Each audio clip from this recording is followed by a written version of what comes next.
Bonjour à tous. Donc je me présente. Donc effectivement, je suis Sylvain Boulet. Je suis planétologue et professeur à l'université Paris-Saclay. Je suis également président de la Société astronomique de France. Donc on va parler peut-être aussi un petit peu de tout ça. Par où commencer? En fait, je vais commencer. Peut-être que certains en ligne vont peut-être se reconnaître, hein. Moi, j'ai commencé l'astronomie étant tout jeune, hein, quand j'avais 8-9 ans. Donc c'est vraiment une passion de gamin. Et j'ai eu la chance de grandir à côté d'un observatoire astronomique qui s'appelle l'Uranoscope de l'Île-de-France à Gretz-Armavilliers. Et c'est ici que j'ai commencé ma pratique de l'astronomie en tant qu'amateur. À partir de là, en fait, j'ai pu pratiquer toutes les semaines l'astronomie. Et grâce à l'observatoire, en fait, j'ai pu rencontrer de nombreux conférenciers. Il y avait des conférences tous les mois. Donc ça, c'est déjà une première chose pour tous les jeunes qui nous écoutent, hein. Dès le plus jeune âge, je vous conseille d'aller aux conférences, d'aller rencontrer les conférenciers et de pouvoir discuter avec eux parce que voilà, c'est le moment où on va pouvoir comprendre un petit peu ce que c'est les métiers de l'astronomie et le métier de chercheur en particulier, puisque c'est effectivement à cet âge-là que j'ai découvert ce métier d'astronome. Et donc, c'est comme ça que je me suis tout doucement dirigé vers des études scientifiques, et donc avec effectivement un baccalauréat scientifique. Et, euh, donc voilà. Donc en fait, aujourd'hui, je vais avoir tendance à dire qu'il n'y a pas forcément de parcours type pour devenir astronome. Donc moi, je suis chercheur, je suis enseignant-chercheur. Après le bac, moi, j'ai eu un parcours un petit peu où je savais pas forcément, j'ai pas choisi la ligne directe pour y aller, puisque après le bac, j'avais choisi une école d'ingénieur, une prépa intégrée à une école d'ingénieur pour faire de l'optronique, de l'optique électronique, pour fabriquer des télescopes. Et c'est comme ça que je me suis retrouvé à l'université d'Orsay, où j'ai été pris dans cette école d'ingénieur, ce qui m'a permis de suivre une année de classe préparatoire en sciences. Durant cette année, en fait, je me suis pas franchement épanoui. C'était pas ce que je voulais. Et donc, à la fin de la première année, j'ai arrêté ma classe préparatoire et je me suis réorienté. Et en fait, après ma réorientation en seconde année, en fait, je voulais reprendre l'université en maths, physique, chimie, sciences de la Terre. Et puis, j'ai eu la chance quand même de partir un mois au Chili, un mois au Chili, en fait, en tant qu'étudiant. Donc ça a été une des plus grandes opportunités de ma vie, hein. J'avoue, quand j'avais 19 ans, j'ai été sélectionné pour être opérateur télescope à l'observatoire de la CIA. Et c'est là où j'ai rencontré notamment un astronome qui s'appelait Alain Maury et j'ai beaucoup discuté avec lui.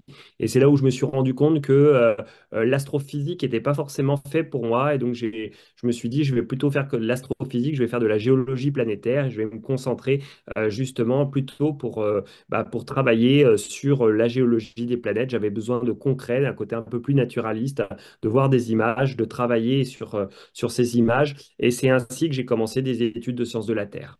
Donc, j'étais persuadé que je voulais faire de la géologie planétaire. Donc, j'ai fait 2 ans un DUG sciences de la Terre à l'époque. Et puis, j'ai pu, après mon DUG, intégrer le magistère des sciences de la Terre de l'École normale supérieure de Paris. C'est comme ça que je me suis formé en sciences de la Terre et plus particulièrement en géophysique. Et donc, c'est vrai que j'ai fait une licence en sciences de la Terre et c'est très vite, en fait, je me suis dit, plutôt que de faire un master de planétologie, j'ai choisi de faire un master de géophysique qui était un peu plus large. Et je me suis dit, si par hasard ça marche pas pour la planéto, je pourrais faire de la géophysique, donc de la sismologie ou autre. Et c'est ça qui a marché, c'est-à-dire que j'ai fait effectivement mon master de géophysique. Et après ce master de géophysique, en parallèle, j'avais des options de planétologie et j'ai rencontré mon directeur de thèse qui m'a proposé de faire une thèse. Alors, pour tous ceux qui sont en ligne, hein, Le master, clairement, aujourd'hui, le master est indispensable pour faire une thèse en recherche et pour faire de la recherche. Les masters sont sélectifs dans un premier temps et il vous faut effectivement aussi être dans les meilleurs de la promotion pour pouvoir tout simplement obtenir une bourse de thèse. Parce que voilà, il y a peut-être aussi des jeunes et des parents ici derrière. Une thèse, hein, c'est des études, mais tout en ayant un travail. C'est-à-dire que après le master, vous rentrez dans une période où vous allez être en doctorat pendant 3 ans. Et pendant 3 ans, vous allez travailler sur un sujet de recherche qui va souvent vous être proposé et puis sur lequel vous allez donner une couleur au fur et à mesure de votre doctorat. Et pendant 3 ans, vous allez être financé, avoir un financement de thèse. Et donc, vous allez avoir un salaire normal, hein, un doctorant. Peut-être que Margot en parlera tout à l'heure, mais on est effectivement autour de 1500, 1600 euros. Donc, c'est un vrai salaire. Et pendant 3 ans, bah, c'est finalement les meilleures années de recherche puisque vous faites que ça. Et donc, vous avez 3 ans pour résoudre, entre guillemets, un problème scientifique et de faire une étude inédite sur un sujet. Pour ma part, hein, moi, ça a été l'étude, la morphologie et la datation des vallées fluviales sur la planète Mars. Et donc, pendant 3 ans, j'ai travaillé sur les rivières martiennes. Et donc voilà. Donc aujourd'hui, hein, pour faire de la recherche, donc moi je parlerai sur tout ça, même si on pourra en parler un petit peu après sur d'autres travails, mais pour faire de la recherche, il faut un master, il faut un doctorat. Et une fois que vous avez fini vos 3 ans, vous avez bien travaillé, que vous avez des publications scientifiques, eh bien vous allez soumettre votre manuscrit de thèse et vous allez soutenir votre thèse devant un jury constitué de plusieurs collègues, hein, qui vont tout simplement évaluer votre travail de thèse. Et si tout se passe bien, eh bien, vous allez avoir le titre de docteur. Alors évidemment, hein, un doctorat ne veut pas dire que ça y est, vous êtes chercheur, parce que l'aventure ne s'arrête pas là. C'est que, en général, avec un doctorat en poche, eh bien, c'est le diplôme qu'il vous faut pour devenir après enseignant-chercheur. Sauf que, on va pas se le cacher, hein, il n'y a pas une foule de postes comme ça. Le boulot de chercheur ne vous attend pas. Et donc, il va falloir être un peu patient. Et souvent, après une thèse, il va falloir faire ce qu'on appelle un postdoctorat. Un postdoctorat, c'est un CDD de chercheur, entre guillemets. Et pendant 1, 2, 3 ans, 4 ans, 5 ans, eh bien, vous allez faire un postdoctorat à différents endroits. Et tout ça pour étoffer et créer votre projet de recherche qui va vous permettre ensuite de candidater à des concours qui va pouvoir vous permettre de devenir chercheur. Donc moi, pour ma part, après la thèse à l'Université Paris-Saclay sur les rivières martiennes, j'ai eu la chance de faire un postdoctorat aussi bien à l'Observatoire de Paris sur l'observation des météores et l'impactisme, et puis de faire un postdoctorat à Washington, au Smithsonian Institute, où j'ai travaillé au Musée de l'air et de l'espace, où j'ai travaillé également sur Mars et sur la Lune. Et donc pendant 3 ans, j'ai fait un postdoctorat.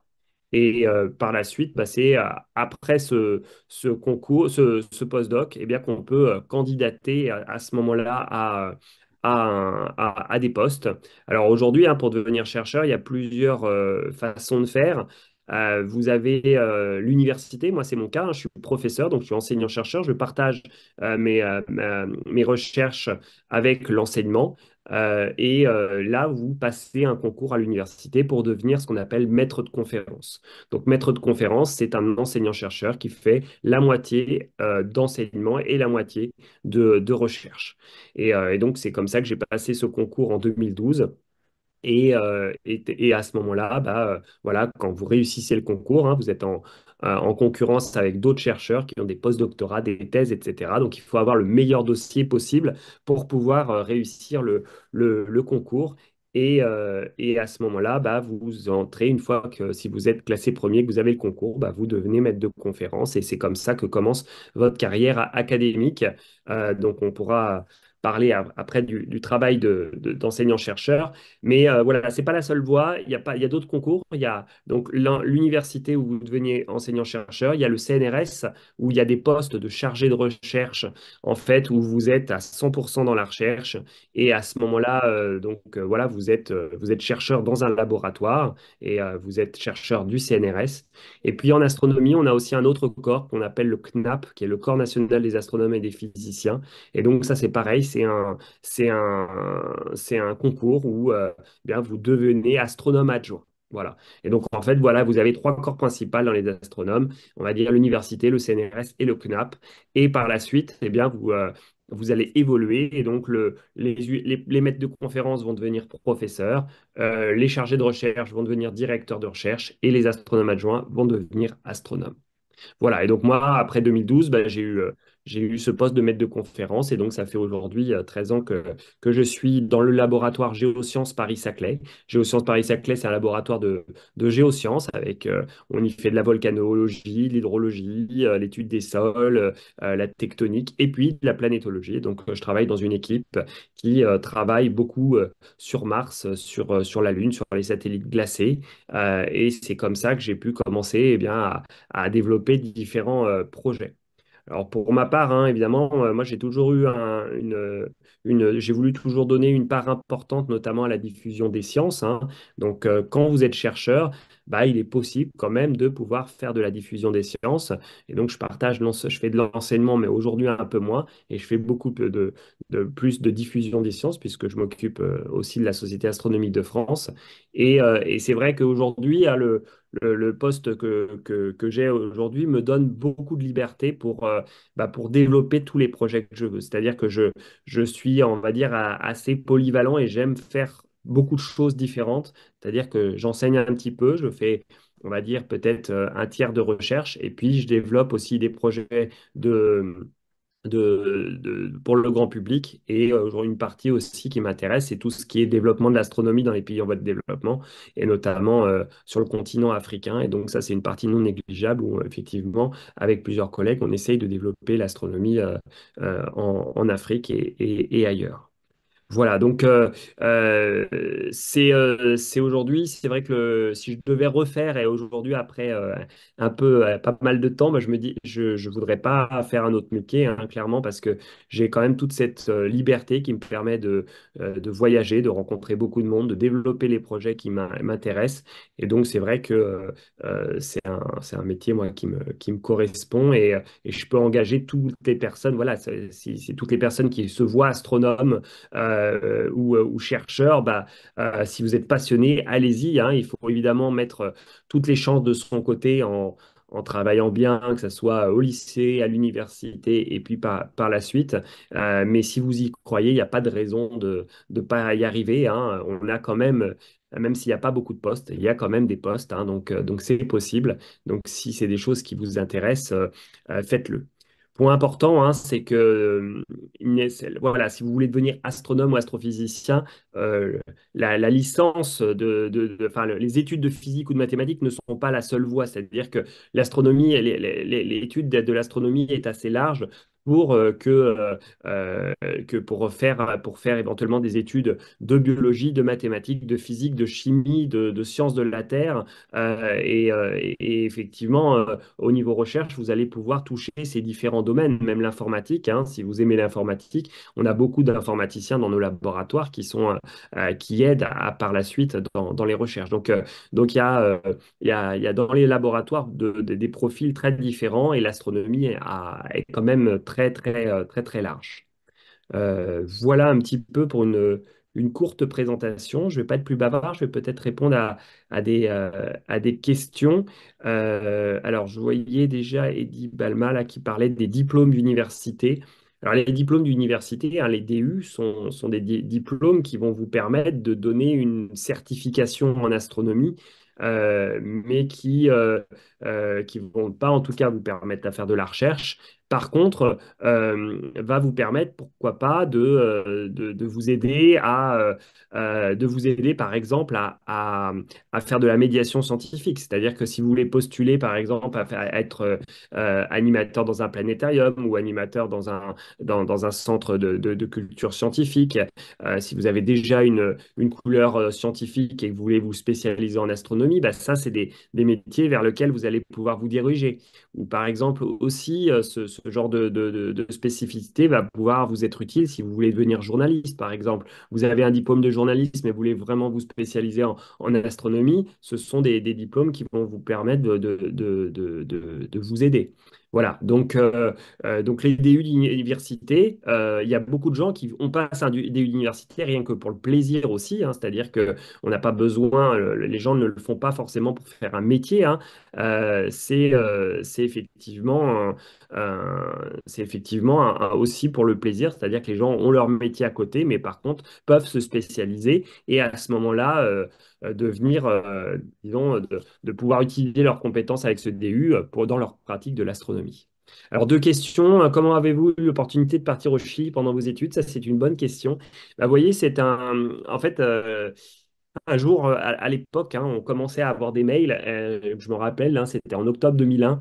Et en fait, j'étais sur des listes d'astronomes amateurs. Et un astronome professionnel, Christian Mitchell, m'avait fait passer une annonce comme quoi il cherchait un astronome amateur qui pouvait se libérer un mois pour partir au Chili. Et c'est vrai que à ce moment-là, à ce moment-là, j'ai candidaté. J'ai envoyé mon dossier, j'ai envoyé ce que je savais faire à l'époque, parce que évidemment, j'avais cette pratique de l'astronomie que je réalisais à l'Uranoscope de l'Île-de-France depuis plusieurs années. J'avais rencontré plusieurs astronomes qui m'ont aidé aussi à appuyer ma candidature. Donc ça, c'est pareil, hein, le réseau est très important et je vous engage tous voilà, à faire connaissance avec des astronomes. Et c'est vrai que voilà, mon dossier a plu et c'est comme ça que j'ai eu l'occasion de partir au Chili. Et je me rappelle, hein, c'était le jour de mon anniversaire pour mes 19 ans. J'ai appris que je partais et effectivement, ça a été une grande aventure. C'est quoi votre journée type? Jacques, c'est une bonne question. J'ai pas forcément de journée type euh, parce que voilà, comme je vous ai dit tout à l'heure, j'aime faire beaucoup de choses. Donc en gros, quand même, je vous dis, mes postes, c'est entre la recherche. Donc moi, je travaille beaucoup sur l'imagerie de Mars ou des planètes, hein. Donc je travaille beaucoup sur ordinateur avec effectivement mes programmes d'analyse d'images. Donc ça, c'est une partie de mon travail. Ensuite, ça peut être aussi des enseignements en classe et puis souvent des réunions, des rendez-vous et puis qui vont me permettre en fait de pouvoir rencontrer, de créer des nouveaux projets. Donc c'est vrai que j'aime beaucoup créer des projets, rencontrer des gens et donc c'est beaucoup de travail, voilà, beaucoup de rencontres comme ça tout au long de la journée. Et puis après, beaucoup de missions aussi. Donc, c'est vrai que j'ai la chance d'avoir beaucoup voyagé pendant ma carrière. Et donc voilà, des missions à préparer. Et là, vous voyez, par exemple, fin octobre, voilà, je vais partir en Tunisie pour rencontrer mes collègues où j'ai une itinérante tunisienne. Et ça peut être différentes missions. Moi, parce que j'ai la chance d'être un peu astronome et un peu géologue. Donc, de temps en temps, je peux aller faire du terrain, aller chercher, par exemple, des météorites ou étudier un cratère d'impact, ou alors faire aussi, aller dans les observatoires pour faire des observations de flashs lunaires ou d'autres objets. Donc voilà, c'est assez complet de mon point de vue. Elena, bonjour, je suis en deuxième année en prépa intégrée à Polytech et je ne sais pas quoi faire après. Il y a plus de 100 spécialisations possibles. Côtoyez-vous des ingénieurs au quotidien? Oui, il y a des ingénieurs dans nos laboratoires, hein. Donc, en fait, dans nos laboratoires, vous allez avoir, il y a deux types d'ingénieurs, des ingénieurs d'études et des ingénieurs de recherche. Les ingénieurs d'études sont souvent des gens qui ont un master ou qui sortent d'école d'ingénieurs. Et puis, où il y a des ingénieurs qui ont directement aussi leur diplôme d'ingénieur. Et eux, on va avoir des ingénieurs qui vont être spécialisés en informatique ou des ingénieurs spécialisés en chimie ou des ingénieurs qui vont être plutôt en mécanique. Dans les laboratoires, il va y avoir différents types d'ingénieurs. Donc, il y en a, effectivement, je ne sais pas, si vous ne savez pas quoi faire après, en fait, il faut que vous vous posiez vraiment la question vers quoi vous êtes plutôt. Est-ce que vous êtes plutôt chimie? Est-ce que vous êtes dans quel domaine vous vous sentez le plus à l'aise? Parce qu'effectivement, voilà, donc il va falloir à un moment donné choisir une spécialisation. Mais effectivement, dans le domaine de l'astronomie, il y a beaucoup d'ingénieurs et après, il y a aussi des ingénieurs dans les boîtes privées, hein, qui travaillent pour le côté aérospatial ou astronomie. Donc voilà, donc il y a beaucoup de voies possibles pour toucher l'astronomie. Benny, si nous voulons faire une thèse, mais qui nous n'en obtenons pas, que faire? Réessayer l'année d'après. Alors ça, c'est une bonne question, hein. C'est sûr que tous les ans, il y a des étudiants qui finissent leur master et qui ne décrochent pas de bourse de thèse. Alors vous avez plusieurs options. Il y a l'option éventuellement d'aller chercher à l'étranger, hein. Il y a des bourses de thèse dans d'autres laboratoires et vous pouvez candidater avec votre master. Essayer d'aller candidater à droite à gauche, ça marche, hein. C'est pas parce vous n'avez pas eu de bourse en France et donc voilà, vous pouvez tout à fait éventuellement candidater ailleurs. Sinon, bah, vous réorientez. Alors, vous pouvez refaire un autre master, éventuellement recandidater l'année suivante, mais vous pouvez aussi vous réorienter. Et ça, je pense qu'aujourd'hui, d'autres personnes vont vous raconter leur parcours. Mais moi, j'ai des étudiants qui, voilà, qui sont devenus, qui font de la médiation scientifique, d'autres qui s'occupent travaillent dans des entreprises de télescopes. Voilà, il y a beaucoup de métiers différents, quoi. Voilà. Y a-t-il beaucoup de femmes dans votre domaine? Pas assez. Donc, évidemment, on encourage toutes les femmes à commencer des études scientifiques et puis surtout à les poursuivre parce qu'effectivement, on voit une érosion au fur et à mesure. Donc, c'est important de pouvoir bah, voilà, commencer évidemment après le bac, hein, les études scientifiques, mais de pouvoir d'avoir de nombreuses femmes en doctorat et qui puissent continuer en postdoc et faire des études. Jacques, travaillez-vous avec des exobiologistes? Oui, on travaille indirectement avec des exobiologistes, hein. Moi, je travaille sur Mars, donc je travaille beaucoup sur la période primitive de Mars, à l'époque où il y avait de l'eau liquide. Et donc, c'est une partie qui évidemment, m'intéresse. Alors, je travaille pas directement, mais j'échange beaucoup avec des exobiologistes pour comprendre bah, justement comment la vie aurait pu apparaître à la surface de la planète Mars, notamment. Giovanni, Elena Tugnot-Ceneres, il y a 23% de femmes aussi bien au niveau chercheur. Voilà, j'avais pas les chiffres, hein, mais voilà, donc 23%, hein, c'est effectivement pas énorme. Voilà un petit peu pour une première présentation d'introduction. Je vois qu'il est déjà 15h10, donc je pense que je vais devoir laisser la parole au prochain interlocuteur. Je ne sais pas si vous avez une dernière question, mais sinon, si tout va bien. Moi, je vous mets mon mail, hein. Voilà, je viens de vous mettre mon mail dans la discussion, sylvain.boulet@gmail.com. Si vous avez des questions qui vous reviennent et que vous voulez voilà, poser, bah, n'hésitez pas à m'écrire. Donc voilà, sur mon parcours, sur qu'est-ce qu'il faut faire, des conseils d'orientation. Euh, donc, euh, donc n'hésitez pas. La seule chose vraiment hein, pour conclure, n'hésitez pas à rencontrer des gens, à aller poser des questions. Ça, c'est très important. Souvent, on a l'impression qu'on va poser des questions bêtes ou on n'ose pas, etc. Que vous soyez là derrière le micro, au collège, au lycée, à la fac. C'est maintenant que en fait, on va que vous allez devoir vous intéresser, poser des questions, rencontrer, faire du réseau dans votre curriculum vitae, hein, dans votre CV, toute chose que vous allez faire qui aura un rapport avec l'astronomie pourra vous aider dans votre CV. Moi, je vous avoue que tout ce que j'ai fait à l'Uranoscope a été d'une aide précieuse dans mon club d'astronomie. Évidemment, le Chili était quelque chose qui a été en lien direct avec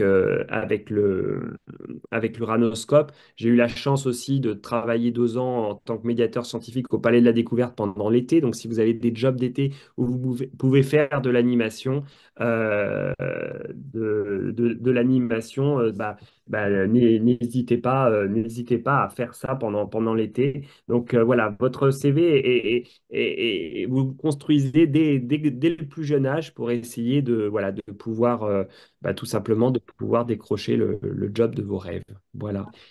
Pour mon mail, peut-être que le @gmail, je ne sais pas si le dernier point, vous le voyez. Voilà. Sinon, c'est sylvain.boulet, EY, @gmail.com.